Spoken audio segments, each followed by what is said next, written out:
स्वागत है आपका हिस्ट्री विद केके में।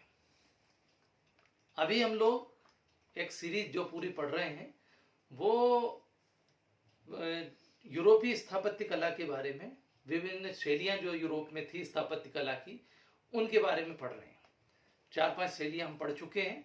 अब आज इस सीरीज में अंतिम बरोक या बेरोक स्थापत्य शैली के बारे में पढ़ेंगे। तो पहले इसका अर्थ जान लें, क्योंकि कई परीक्षाओं में इसका अर्थ पूछ लेते हैं कि इसका बरोक या बेरोक का अर्थ क्या है।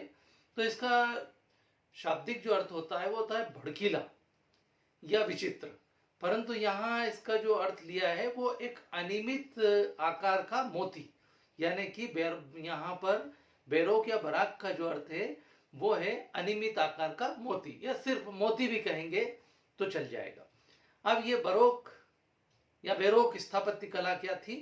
तो ये यूरोप की एक यूरोपीय स्थापत्य कला थी जिसका विकास 16वीं शताब्दी में।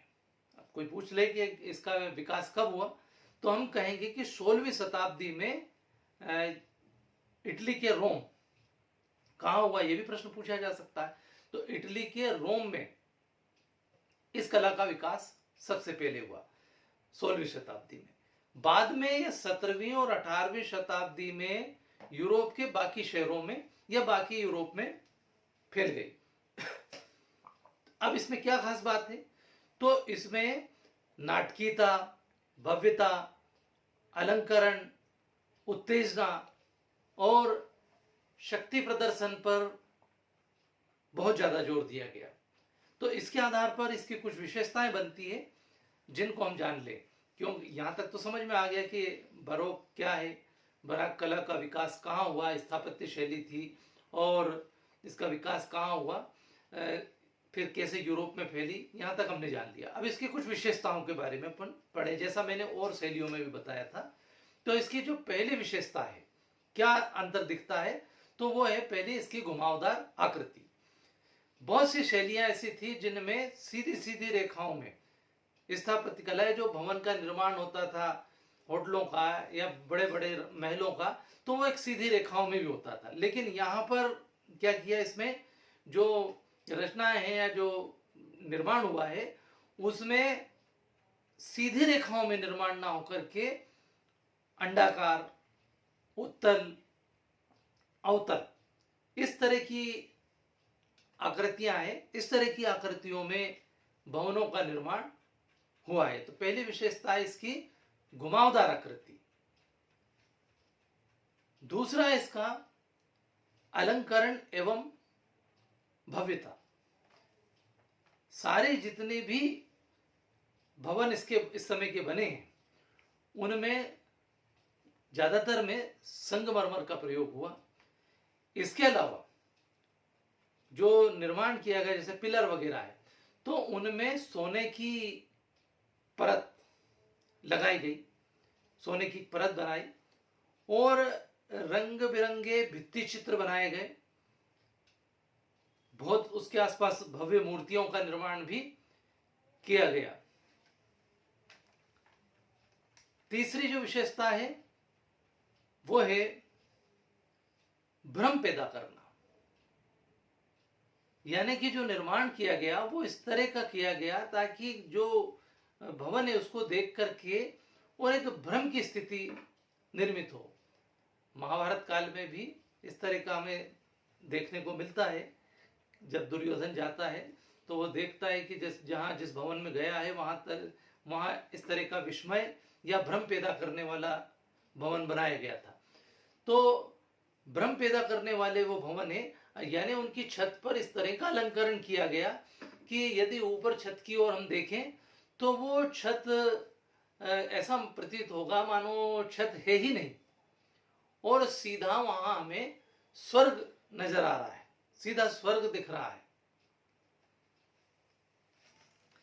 तीसरा, इसके 3 विशेषताएं हो गई। अगर चौथी देखें तो वो है विस्मय।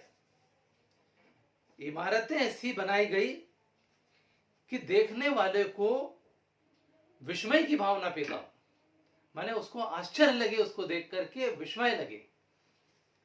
ये 4 विशेषताएं हो गई। 5वीं इसमें नाटकीय प्रभाव।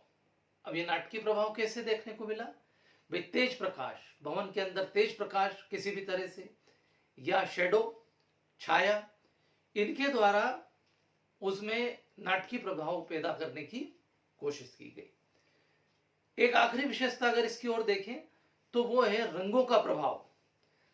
भवनों के अंदर इस तरह से रंगों का चयन किया गया कि जिससे वो भवन में एक विशेष प्रकार की नजर आए, माने उनकी भव्यता नजर आए, इस तरह के उनको बनाया गया। अब यहां पर ये देखें कि ऐसा कहाँ देखने को मिलता है, हमें कौन से जगहें हैं, तो इसके लिए सबसे बेस्ट उदाहरण है वर्साय का महल एक। दूसरा हम देख सकते हैं वर्साय का महल यानी फ्रांस में।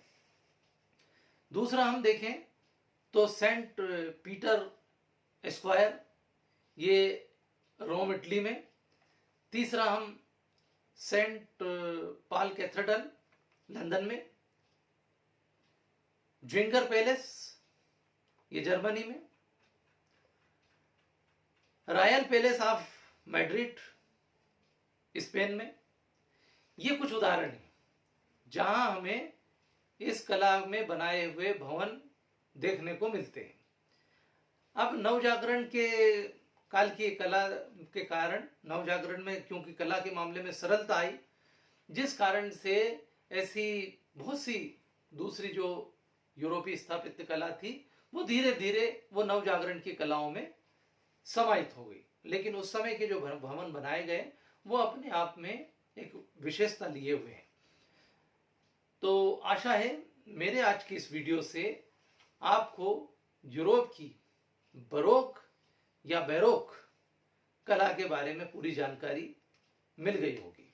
यदि वीडियो अच्छी लगे तो प्लीज इसे लाइक करें, शेयर करें, और हाँ, इससे पहले कि मैंने जो यूरोप की विभिन्न स्थापत्य कला की शैलियों पर वीडियो बनाए हैं, आप वो भी देखें, अच्छे लगेंगे। और पूरी यूरोपीय शैली में भवन बनाने के बारे में आपको जानकारी मिलेगी। धन्यवाद, फिर मिलेंगे अगले वीडियो में।